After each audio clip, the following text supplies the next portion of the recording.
Hi guys, this is Prabaran from trekking with Agathiya. நம்ம எங்க இருக்கோம் அப்படின்னா திண்டுக்கல் மாவட்டத்தில் கீரனூர் அப்படின்ற ஒரு வில்லேஜில் இருக்கோங்க. இங்கே எதுக்கு வந்திருக்கோம் அப்படின்னு எல்லாருக்குமே தெரியும். ஆமாங்க, நம்ம இன்னைக்கு கொண்டரங்கி மலையே ஏற போகிறோம். இந்த கொண்டரங்கி மலையானது 3825 அடி உயரமுள்ள ஒரு மலைங்க. இந்த மலை தான் நம்ம இன்னைக்கு ஏற போகிறோம். இந்த மலை பார்க்கறதுக்கு சிவலிங்கம் மாதிரி இருக்கும். சிவலிங்கம் மாதிரி இருக்கிறது மட்டும் இல்லாமல் இந்த மலையுடைய உச்சிலையும் ஒரு சிவலிங்கம் இருக்கு. அதையும் நம்ம போயிட்டு தரிசிக்க போறோம். இந்த மலை பார்க்கறதுக்கு சிவலிங்கம் மாதிரி இருக்கிறதுனால ரொம்ப செங்குத்தா இருக்கும். அதனால நம்ம ஏறும்போது ரொம்பவே த்ரில்லிங்கா இருக்கும். ரொம்ப பயத்தையும் ஏற்படுத்தக்கூடிய ஒரு மலை அப்படின்னு சொல்லலாம். சரி வாங்க, இப்ப மலை ஏற ஆரம்பிச்சிடுவோம். காணொலிக்குள்ள போறதுக்கு முன்னாடி நீங்க முதன்முறையா இந்த வீடியோ பார்த்துட்டு இருக்கீங்க அப்படின்னா நம்ம சேனலை சப்ஸ்கிரைப் பண்ணிட்டு அப்படியே பக்கத்துல பெல் ஐக்கனை கிளிக் பண்ணி ஆல் ஆப்ஷன் கொடுத்துக்கோங்க. வாங்க இப்ப வீடியோக்குள்ள போயிடுவோம்.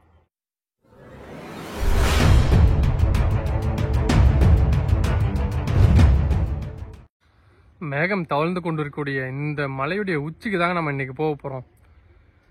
பார்க்கறதே ரொம்ப அருமையா இருக்குல்ல. பக்கம் போய் பார்க்கலாம் வாங்க.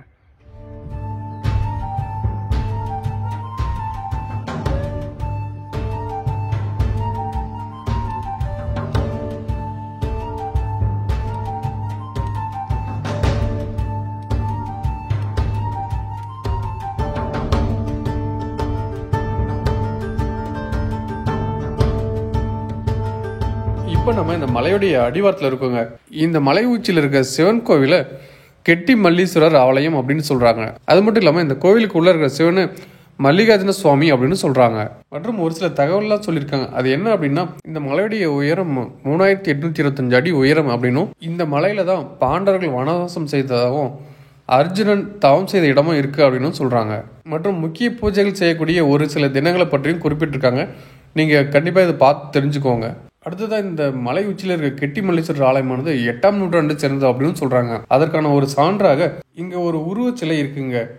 இது ஏதோ ஒரு அரசியுடைய உருவ சிலை மாதிரி தான் தெரியுது. ஆனா இப்போ இதுக்கு வழிபாடு செஞ்சுட்டு வராங்க. இதனுடைய தலைப்பகுதி மட்டும் தான் நமக்கு தெரியுற மாதிரி வச்சிருக்கிறதுனால இதனுடைய முழு உருவம் நமக்கு தெரியல. இது யார் அப்படின்றதும் நமக்கு தெரிய வரல.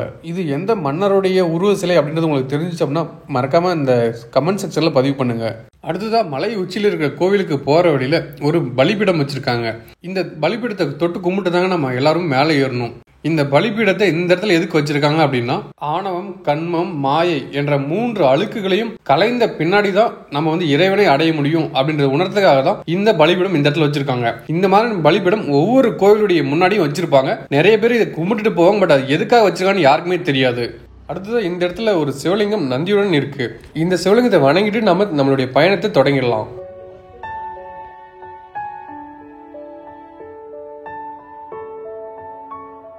நம்ம வரும்போது கொஞ்ச தூரம் சிமெண்ட்ல படிக்கட்டில் அமைச்சிருந்தாங்க. அதுக்கப்புறம் கல்லுலேயே படிக்கட்டில் செதுக்கி இருந்தாங்க. இந்த இடத்துல கற்களை வச்சு படிக்கட்டுகள் அமைச்சிருக்காங்க. அதற்கப்புறம் திரும்பவும் மலையுடைய பாறையில படிக்கட்டுகளை செதுக்கி இருக்காங்க. இந்த மாதிரி தாங்க படிக்கட்டுகள் தொடங்குது நமக்கு. நாம இப்ப மலையேறக்கூடிய வழியில நிறைய நண்பர்கள் கீழே இறங்கி வர நம்மளால பார்க்க முடியுது. இவங்க எல்லாமே விடியற் காலையிலே மலை உச்சி நோக்கி போயிருக்காங்க. அதனாலதான் இப்ப கீழே இறங்கிட்டு இருக்காங்க. நாம இப்பதான் போயிட்டு இருக்கோம். இப்ப நமக்கு நேரம் பார்த்தோம்னா சரியா ஒரு 9 மணி இருக்குங்க. இப்பதான் நம்ம மேலே ஏறிட்டு இருக்கோம். நீங்க தருமபுரி அல்லது சேலத்துல இருந்து வரீங்க அப்படின்னா இந்த மலைக்கு வரது 2 வழிகள் இருக்குங்க. ஒரு வழி பார்த்தோம்னா சேலத்துல இருந்து கரூர் கரூர்ல இருந்து கொடுமுடியில இருந்து ஒட்டன்சத்திரம் போற பஸ்ல ஏறினீங்க அப்படின்னா இந்த இடத்துல கீரனூர்ல இறக்கி விடுவாங்க. அப்படி இல்ல அப்படின்னா நீங்க சேலத்துல இருந்து திண்டுக்கல் போயிட்டு திண்டுக்கல்ல இருந்து ஒட்டன்சத்திரம் போயிட்டு ஒட்டன்சத்திரத்துல இருந்து கொடுமுடி பஸ் பிடிச்சிங்க அப்படின்னாலும் இந்த இடத்துக்கு கொண்டு வந்து விடுவாங்க. ஒட்டன்சத்திரத்துல இருந்து இந்த இடத்துக்கு வர்றதுக்கு பஸ் ஃப்ரீக்வெண்டா இருக்குங்க. ஆனா கொடுமுடியில இருந்து இந்த இடத்துக்கு வர்றதுக்கு காலையில 6:20 தான் முதல் பஸ். அது இங்க சேர்றதுக்கு 9 மணி ஆயிடுதுங்க. அதனாலதான் நான் வர்றதுக்கு ரொம்ப லேட் ஆயிடுச்சு. சோ நீங்க இந்த மலைக்கு வரீங்க அப்படின்னா நீங்க எத்தனை மணிக்கு மலை ஏற போறீங்க அப்படின்னு முடிவு பண்ணிட்டு அதுக்கு தகுந்த மாதிரி இந்த பஸ் ரூட்டை செலக்ட் பண்ணிக்கோங்க. நான் சொன்ன வழித்தடம் இல்லாம வேற ஏதாச்சும் வழித்தடம் இருந்தாலும் கமெண்ட் செக்ஷன்ல பதிவு பண்ணுங்க. இதை பார்க்குற நண்பர்களுக்கு ரொம்பவே பயனுள்ளதா இருக்கும். நம்ம இது வரைக்கும் சமதள பகுதியில் தான் நடந்து வந்துட்டு இருக்கோம். நம்ம போகக்கூடிய தூரம் ரொம்ப தூரத்தில் இருக்கு. ரொம்ப நாள் கழிச்சு நம்ம வர்றதுனால சமதள பகுதியில் நடந்து வர்றதே மூச்சு வாங்கிடுச்சு. இதனால நம்ம மலையுடைய உச்சிக்கு போகணும் அப்படின்னா நம்மளுடைய எண்ணம் நோக்கம். ஸோ நம்ம மேலே போய் பார்க்கலாம். இங்கே பாருங்க, இதுதான் மலை. நம்ம இந்த மலையேற்ற தொடங்குறதுக்கே 9 மணி ஆயிடுச்சு அப்படின்னு சொல்லியிருந்தோம். ஸோ இப்போ பார்க்கும்போது கூட பாருங்க அந்த பனிமூட்டம் இப்பவும் இருக்கு. அந்த மலையுடைய உச்சியில பாருங்க மேகம் உரசிக்கிட்டு போறதை நம்மளால பார்க்க முடியுது. இந்த மலை எவ்வளோ செங்குத்தாக இருக்குன்னு பாருங்கள். இருங்க இப்போ காட்டுறேன் பாருங்கள். பாருங்கள், வீடியோவில் அந்தளவுக்கு உங்களுக்கு தெரியுமான்னு தெரியல, ஆனால் நேரில் பார்க்கும்போது ரொம்ப பயத்தை ஏற்படுத்துதுங்க. அந்தளவுக்கு செங்குத்தாக இருக்குது. நண்பர்கள் வந்து ஏர்லி மார்னிங் போயிருக்காங்க. போயிட்டு இப்போ எல்லாம் இறங்கி வந்துட்டுருக்காங்க. எனக்கு தெரிஞ்சு எல்லாருமே இறங்கி தாங்க வந்துட்டுருக்காங்க. யாருமே வந்து என்னை கிராஸ் பண்ணிவிட்டு மேலே போகல, எல்லாம் கிராஸ் பண்ணிவிட்டு கீழே தான் போயிட்டுருக்காங்க. ஸோ எனக்கு தெரிஞ்சு நம்ம ஒருத்தர் தான் இப்போதைக்கு சோலோ பர்ஃபார்மன்ஸ் காட்ட போகிறோம்னு நினைக்கிறேன். மலை உச்சியில் ஏறி கீழே இறங்க போகிறோம்னு நினைக்கிறேன்.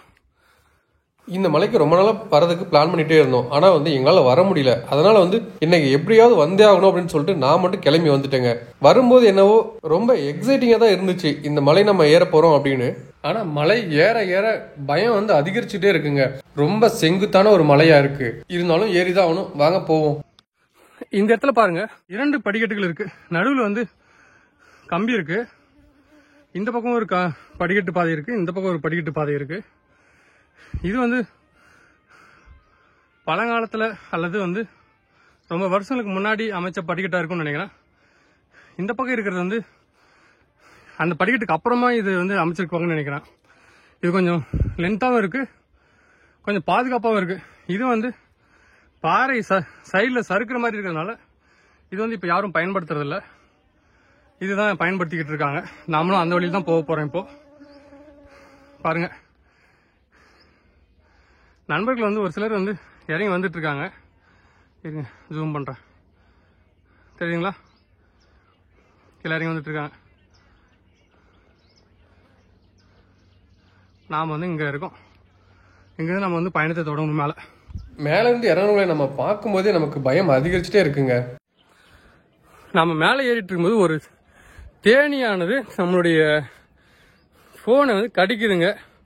ஆனால் வந்து அது நமக்கு ஃபோனில் கேப்சர் பண்ண முடியாது. இயற்கையாக வந்து மலைகள் வந்து தேன்லாம் வந்து அதிகமாக இருக்கும். ஸோ தேனீக்களும் அதிகமாக இருக்கும்.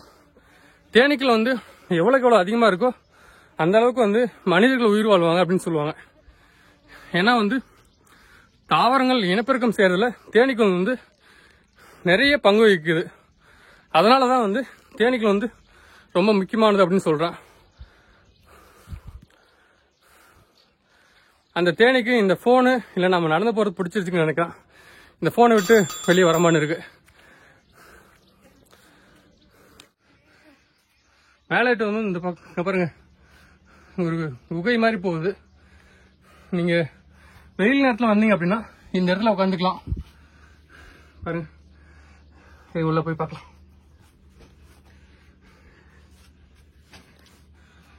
பாருங்க, எப்படி ஒரு 10-20 பேராச்சும் உட்காந்துக்கலாம்னு நினைக்கிறேன். இந்த இடத்துல ரொம்ப வெயில் நேரம், கால் சுடுது, இல்லை மழை பெய்யுது அப்படின்னும் போது இந்த இடத்த நீங்கள் பயன்படுத்திக்கலாம். நாமளும் இன்னைக்கு வந்து ஏர்லி மார்னிங் ஏற வேண்டியது. ஆனால் வந்து கொடுமுடியில் பேருந்து லேட் பண்ணனால தான் வந்து நம்மளால் சீக்கிரம் ஏற முடியல. இப்போ வந்து கொஞ்சம் லேட் ஆகிடுச்சு. இதனால நான் ஏறிட்டு இருக்கோம். நம்ம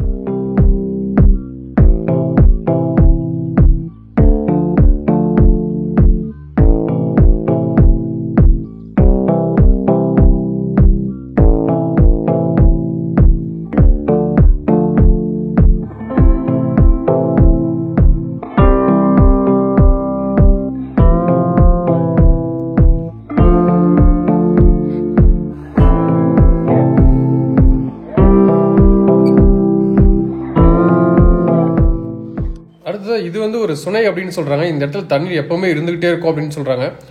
ஆனா வந்து இது மழை நீர் தான் தேங்கிட்டு இருக்க மாதிரி எனக்கு தெரியுது. இது ஒரு சுனை தான் அப்படின்னு கன்ஃபார்மா தெரிஞ்சிச்சு அப்படின்னா மறக்காம நம்ம கமெண்ட் செக்ஷன்ல ஒரு பதிவு போட்டுருங்க. சரி, வாங்க நம்ம நம்மளுடைய மலைப்பயணத்தை தொடருவோம்.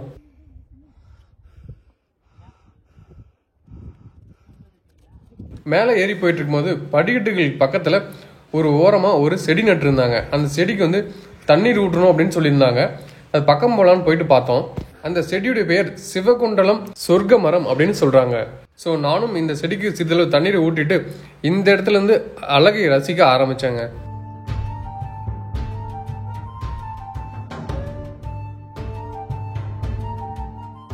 நம்ம மலைப்பயணத்தை தொடங்கிய இடம் இந்த இடத்துல இருக்கு பாருங்க. இங்க சிறிதளவு ஒரு சின்ன ஒரு கோவில் தெரியுதுங்களா? இந்த இடத்துல இருந்தா நம்மளுடைய மலை பயணத்தை தொடங்கணும். நாம இப்ப மலை உச்சிக்கு போறதுக்கு இன்னும் ரொம்ப தூரம் இருக்குங்க.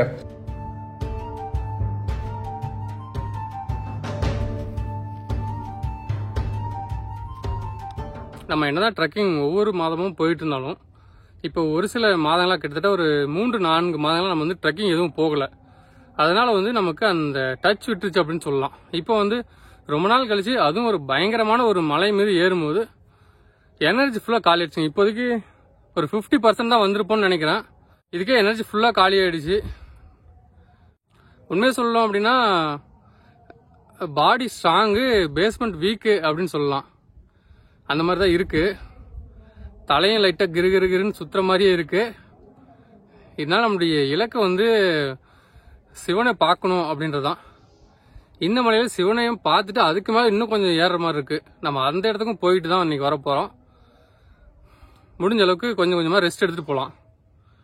ஏன்னா வந்து நம்ம மலை உச்சிக்கு போகணும் அப்படின்றத விட பாதுகாப்பு ரொம்பவே அவசியம். அதனால தான் மலை உச்சியை நோக்கி போகிற வழியில் இந்த இடத்துல ஒரு குகை மாதிரி ஒரு இடம் இருக்குங்க.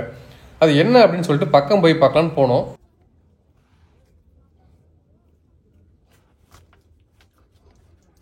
இந்த இடத்துல ஒரு குகை இருக்கு பாருங்க. இது என்ன சொல்றாங்க அப்படின்னா பஞ்சபாண்டவர்கள் உள்ள போயிட்டே இருக்கு.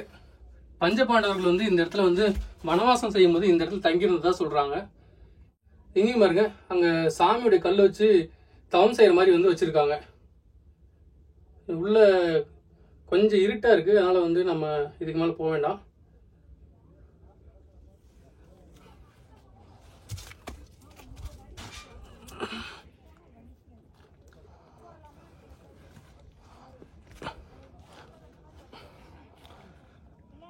நம்ம மேல போவோம். இனிமேல் தாங்க உண்மையான பாதையை தொடங்க போகுது. ரொம்ப த்ரில்லிங்கா இருக்க போகுது. மேல பாருங்க, நிறைய பேர் வந்து இறங்கி வந்துட்டு இருக்காங்க. இதை நான் வந்து உங்களுக்கு ஜூம் பண்ணி காட்டியிருக்கேன் பாருங்க. இப்போ நம்ம இந்த இடத்துல இருக்கோம். இந்த இடத்துல தான் நம்ம வந்து பயணத்தை தொடர போறோம். போற வழியில படிக்கட்டுகள் 2ஆ பிரிஞ்சிச்சு. அதுல ஒரு வழியில போனோம் அப்படின்னா ஒரு கொஞ்ச தூரம் போனதுக்கு அப்புறம் படிக்கட்டுகள் இல்லை. ஸோ திரும்பி தான் நம்ம வர மாதிரி இருக்கும். ஸோ இந்த இடதுபுறமா இருக்கு பாருங்க, இந்த படிக்கட்டு தான் வந்து மலை உச்சிக்கு போற படிக்கட்டு. இதுல வந்து அந்த சுண்ணாம்பு தடவி இருக்காங்க. இதுதான் வந்து நமக்கு அடையாளம். நம்ம பாதி மலை வந்ததுக்கு அப்புறம் ஒரு சிலர் வந்து மலை ஏறிட்டு இருக்குது நம்மளால பார்க்க முடிஞ்சிச்சு. நண்பர்கள் ஏறிட்டு இருக்குது பார்த்தா உங்களுக்கு தெரியும்னு நினைக்கிறேன் எந்த அளவுக்கு இந்த மலையானது சாய்வா இருக்கு அப்படின்றது.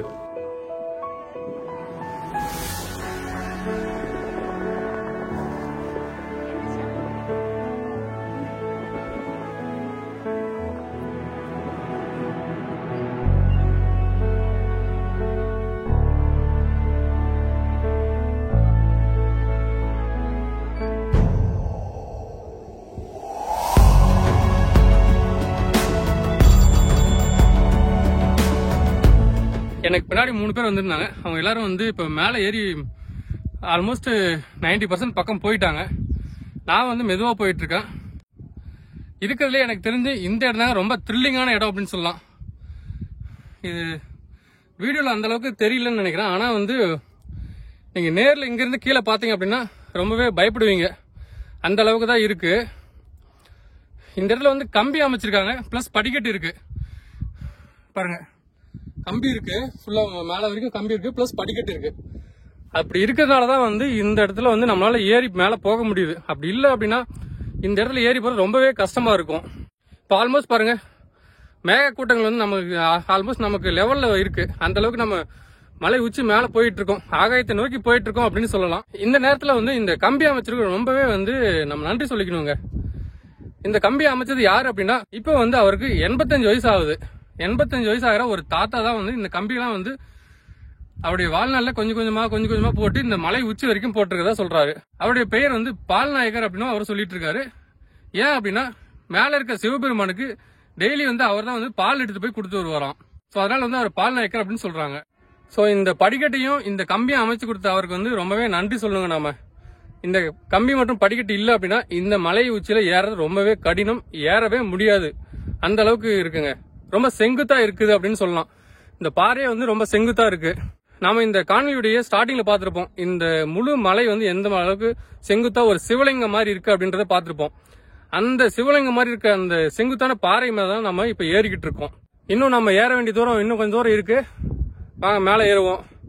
ஏறும்போது வந்து மொபைல் கையில் எடுத்துட்டு வரது கொஞ்சம் சேஃப்டி இல்லை அப்படின்றதுக்காக நான் வந்து காணொலி எடுக்கல. நம்ம இன்னும் கொஞ்சம் மேலே ஏறிட்டு அதுக்கப்புறம் திரும்ப நம்ம காணொலி தொடருவோம். பாருங்க, இதுதாங்க கம்பி பாதை அமைச்சிருக்குது. எவ்வளவு செங்குத்தா இருக்கு பாருங்க. மேலே ஃபுல்லா படிக்கட்டு இருக்கு, பிளஸ் கம்பி இருக்கிறதுனால நமக்கு வந்து அந்த அளவுக்கு பயம் இருந்தாலும் சேஃப்டி இருக்கு அப்படின்னு சொல்லலாம். இது வந்து முழுக்க இருக்கு பாருங்க, இந்த மாதிரி இருக்கு. இந்த வழியில சைட்ல போகணும். இது பாருங்க கீழே எப்படி தெரியுது பாருங்க.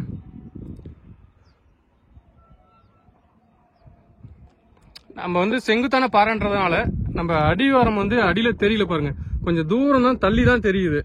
அதே வந்து இது பிளாட்டா இருந்துச்சு அப்படின்னா இந்த மலையுடைய அடிவாரமே தெரியும். ஆனா வந்து இதனுடைய அடிவாரம் தெரியல. அந்த அளவுக்கு இது வந்து செங்குத்தா இருக்கு. மேல அந்த ஒரு மலை மேல தான் நம்ம ஏறிக்கிட்டு இருக்கோம். மேல சிவன் இருக்காரு. சிவனை பார்க்கணும் அப்படின்ற ஒரே நோக்கத்துக்காக நம்ம ஏறிக்கிட்டு இருக்கோம்.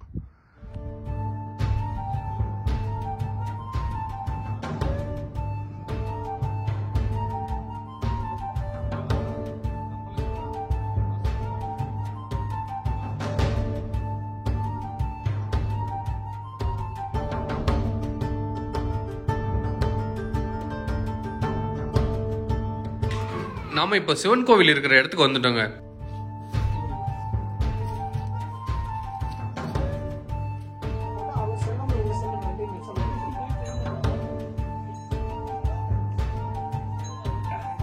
இந்த சிவன் கோவில இருந்து ஒரு மிகப்பெரிய பாறையுடைய இடுக்குகள்ல கட்டப்பட்டிருக்குங்க.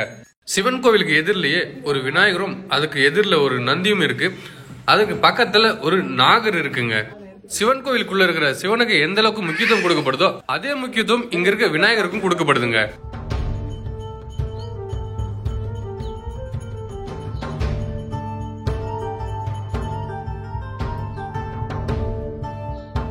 நாம இப்ப கோவிலுக்குள்ள இருக்கிற சிவனை தரிசிக்கலாம் வாங்க. நாம இப்ப பாத்துருக்கிறது ஒரு சுயம்பலிங்கம்ங்க. சுயம்பலிங்கம் அப்படின்னா என்னன்னா, மனிதர்களால உருவாக்கப்படாம இயற்கையாவே தோன்றிய ஒரு லிங்கம் அப்படின்னு பெயர் இருக்கு. அதுதான் வந்து சுயம்பலிங்கம் அப்படின்னு சொல்றாங்க. சோ அந்த மாதிரி தோன்றிய ஒரு சுயம்பலிங்கத்தை தான் நம்ம இப்ப பாத்துட்டு இருக்கோம். இந்த கோவிலுக்குள்ள சிவலிங்கம் மட்டும் இல்லாம இன்னொரு சிலையும் இருக்குங்க. அந்த சிலைக்கும் வழிபாடு நடந்துட்டு இருக்கு. ஆனா வந்து அது தெளிவா இல்லாதனால அது என்ன சிலை அப்படின்னு நம்மளால கண்டுபிடிக்க முடியல. அந்த சிலை யாருடையன்னு உங்களுக்கு தெரிஞ்சிச்சோம்னா மறக்காம கமெண்ட் செக்ஷன்ல பதிவு போடுங்க. அதுக்கப்புறம் இந்த கோவிலுக்குள்ள ஒரு விநாயகர் சிலையும் இருக்கு. அதுக்கும் வழிபாடு நடந்துகிட்டு இருக்கு. இப்ப நம்ம இந்த கோவிலை பார்த்துட்டோம். இந்த கோவிலுக்கு ஒரு வரலாறு இருக்குங்க. இந்த கோவிலானது 8ஆம் நூற்றாண்டுல பாண்டிய மன்னர்களால் கட்டப்படுது அப்படின்னு ஒரு கருத்து இருக்குங்க. ஆனால் அதற்கான தரவுகள் எதுவும் இந்த இடத்துல நம்மளால பார்க்க முடியல. இந்த கோயிலுக்கு வெளியிலேயே ஒரு மிகப்பெரிய சுனை இருக்கு. இந்த சுனையில இருக்க தண்ணீரானது வருடம் முழுக்க இருக்கும், எப்பவுமே வற்றாது அப்படின்னு சொல்றாங்க.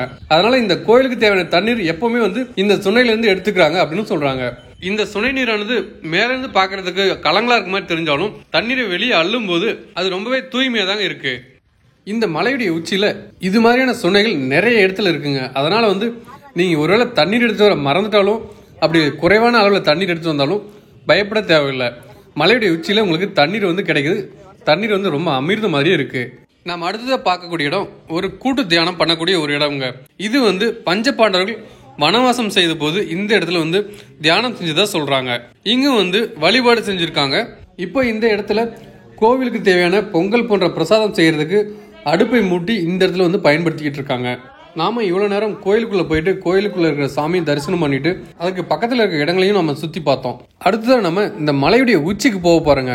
இந்த மலையுடைய உச்சிக்கு போயிட்டு இந்த மலையுடைய உச்சியில இருந்து இந்த மலையை சுற்றி இருக்கிற பகுதிகளை நம்ம பார்த்து ரசிக்க போறோங்க. அது 3825 அடி உயரத்துல இருந்து நம்ம இந்த மலையை சுற்றி இருக்கிற ஊர்களையும் இந்த இயற்கை அழகையும் நம்ம பார்த்து ரசிக்க போறோம். நாம இப்போ சாமி கும்பிட்டுட்டு மலையுடைய உச்சியை நோக்கி போயிட்டு இருக்கோம். நம்ம ஒரு 90% பார்த்தோம்னா கோயில் இருந்துச்சு, சிவன் கோவில். அந்த கோயிலை தரிசனம் பண்ணிட்டு அதுக்கப்புறம் வந்து இன்னும் இருக்கிற 10% ஏறணும் அப்படின்னா இந்த மலையுடைய உச்சிக்கு வந்துடலாம். நான் ஆல்மோஸ்ட் பக்கம் வந்துட்டேன். மேலே போயிட்டு உங்களுக்கு ஃபுல் வியூ எப்படி இருக்குன்னு காட்டுறவாங்க. மலை உச்சியிலிருந்து பார்க்கும்போது எப்படி இருக்கும் அப்படின்னு காட்டுறவாங்க.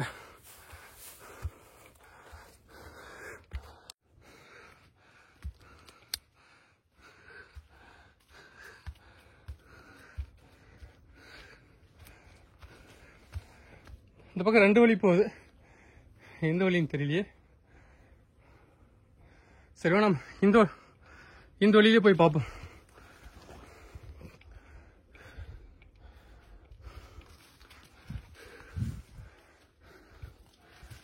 இந்த வழி தாங்க பாருங்க, மேலே சங்கிலி தெரியுதா? இந்த வழி தான் ஏறி போகணும்.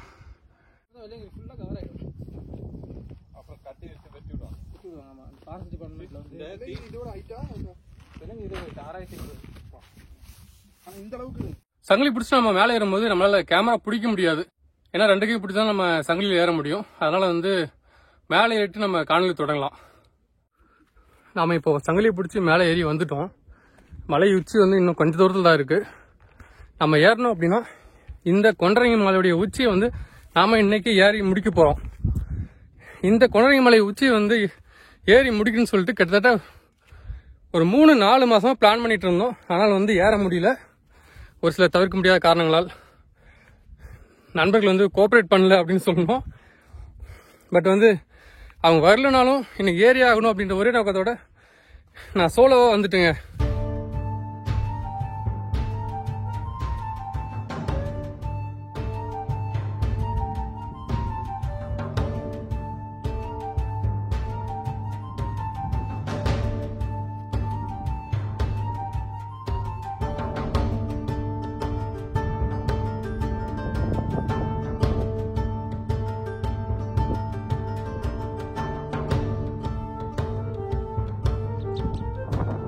ஒரு சிறிய குருவி பாருங்க, இவ்வளோ உயரத்தில் வந்து இரையை தேடி சாப்பிட்டுக்கிட்டு இருக்கு.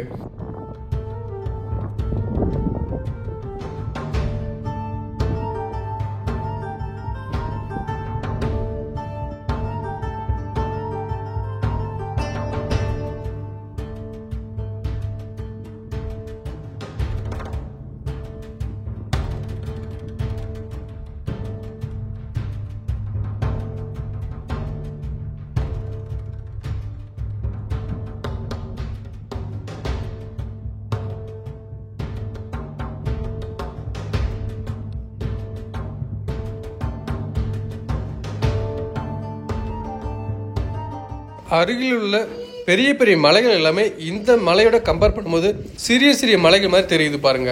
ஆனா மலை அடிவாரத்துல இருந்து பார்க்கும்போது இப்ப பார்த்துட்டு இருக்க மலைகள் கூட ஒரு உயரமான மலைகளா தான் தெரியும்.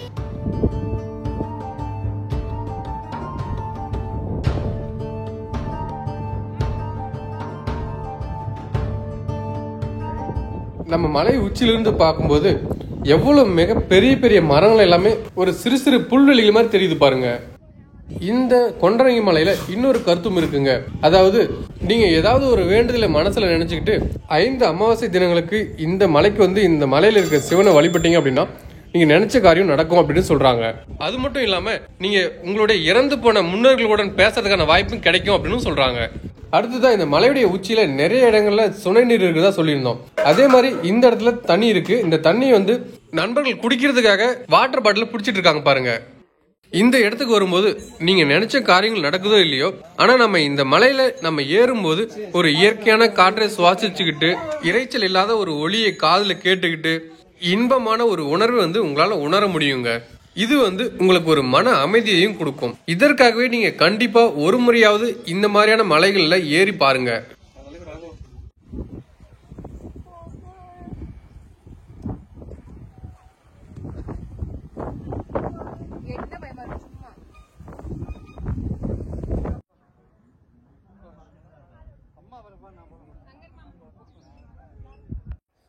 ஓகே கைஸ், இந்த காணொலி வந்து இதோட முடிச்சுக்கலாம். உங்களுக்கு வந்து ஒரு த்ரில்லிங்கான அட்வென்ச்சர் ட்ரெக்கிங் வேணும் அப்படின்னா இந்த இடம் வந்து ரொம்பவே அற்புதமான ஒரு இடம்ங்க. நீங்கள் வந்தீங்க அப்படின்னா இந்த இடத்த வந்து கண்டிப்பாக வந்து என்ஜாய் பண்ணி நீங்கள் ட்ரெக்கிங் போகலாம். சேஃப்டி பார்த்தோம் அப்படின்னா சேஃப்டி வந்து எந்த குறையும் இல்லாமல் சேஃப்டி இருக்குது. படிக்கட்டு இருக்குது, அது மட்டும் இல்லாமல் கம்பி பாதை இருக்குது. ஸோ வந்து கம்பியை வந்து நீங்கள் பிடிச்சி தான் ஏற மாதிரி இருக்குது. ஸோ எவ்வளோ தான் செங்குத்தாக இருந்தாலும் இந்த கம்பியை பிடிச்சி நீங்கள் ஏறும்போது உங்களுக்கு வந்து சேஃப்டி வந்து ரொம்பவே கரெக்டாக இருக்குது அப்படின்னு சொல்லலாம். நம்ம ஆல்ரெடி பருவதமலை இருக்கும். அந்த மலையானது 4560 அடி உயரமானது. இந்த மலையானது 3825 அடி உயரமான ஒரு மலை. ஸோ கண்டிப்பாக எல்லாரும் ஒரு முறையாவது இந்த மலையை வந்து ட்ரை பண்ணுங்கள். இந்த காணொலி பார்க்குற எல்லாரும் வந்து மறக்காமல் நம்ம சேனலை சப்ஸ்கிரைப் பண்ணிக்கோங்க. அப்படியே பக்கத்தில் இருக்க பெல் ஐக்கனை கிளிக் பண்ணி ஆல் ஆப்ஷன் கொடுத்துக்கோங்க. இந்த மாதிரி நிறைய ஹில் ட்ரெக்கிங், பழங்கால கோட்டைகள், கோவில்கள், அந்த மாதிரி நிறைய காணொலி நம்ம சேனல் இருக்குது. அது போய் பாருங்கள். அப்படியே ஃப்ரெண்ட்ஸ்க்கும் ஷேர் பண்ணுங்கள். Okay, thank you guys.